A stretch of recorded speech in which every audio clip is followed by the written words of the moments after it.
Senator Jim Risch of Idaho is one of those 14 Republican senators who are promising a filibuster to block any vote on tighter gun laws. He's with us now from Capitol Hill. Senator, good morning. Good morning. It appears this morning that Senate Democrats have enough votes to foil your effort to filibuster gun control legislation. Does that disappoint you? Well, of course, it's disappointing when you want to stop a piece of legislation but can't. But no one really expected that we wouldn't get to a vote on this. There's going to be a debate on this, which is a good thing, and eventually a vote, and we'll see how this legislation shakes up. The Democrats are saying this is going to take some weeks to do this, so we'll have plenty of time to talk about this as time goes on. Senator, how effective is the lobbying from Newtown families on you personally, and what are you hearing from your colleagues? Well, you know, I'm a father, I'm a grandfather. I watched as all America did in horror at what happened in Newtown, and you can't help but be affected personally by that sort of thing. All of us would like to be able to do something to help those people, and you always feel that way when a tragedy happens. Have you met with them? Have you met with them? No, I have not. Why not?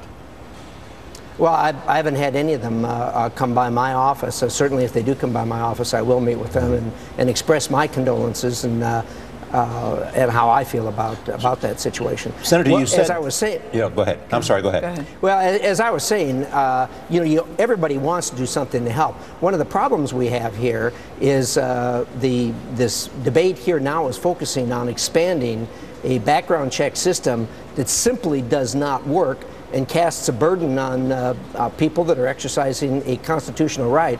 I think everybody has to accept that this is a constitutional right, the right to keep and bear arms. Having said that, we should start the debate beginning at what we all believe, everybody believes, that you should keep guns out of the hands of people that shouldn't have them, convicted felons and people who have serious mental difficulties. On an issue of such importance, Senator, you said you think the debate is good, but yet you were in favor of a filibuster.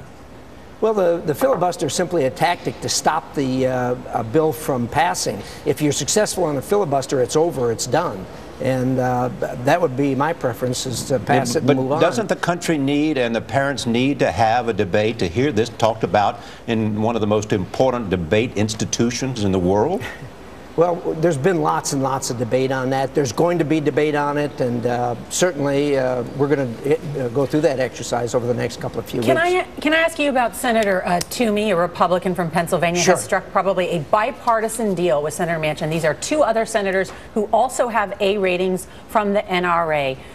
Do you support their proposal? Would you support it? Are you open to it? Well, first of all, I don't know what the proposal is. I suspect what it is, it's an expansion of the background check system. What we know for certain is that the background check system doesn't work. The atrocities that were committed at Virginia Tech were done by a defendant, a criminal, who actually passed a background check. The atrocities that happened in Connecticut were done with guns that were purchased by someone who went through a background check. But I want to keep guns out of the hands of people that shouldn't have them. The background check is not at least under the system we have today, is not a effective way of doing that. But suppose, does it do any harm? And suppose it didn't stop those people, but it might stop someone in the future. Well, that's supposition. It hasn't worked in the past, and what you always look at is history. Also, if you look at the background check system, I think probably a lot of your viewers have gone through the background check system. It is just not an effective way of doing this. This is what Congress does frequently. They pass a bill like this and say, there it is, good, look, we fixed it. And the fact is they haven't fixed it, and that really isn't good for the American people to try to convince them that they've actually done something when they haven't. Senator Risch, thank you for joining us this morning. Thank you.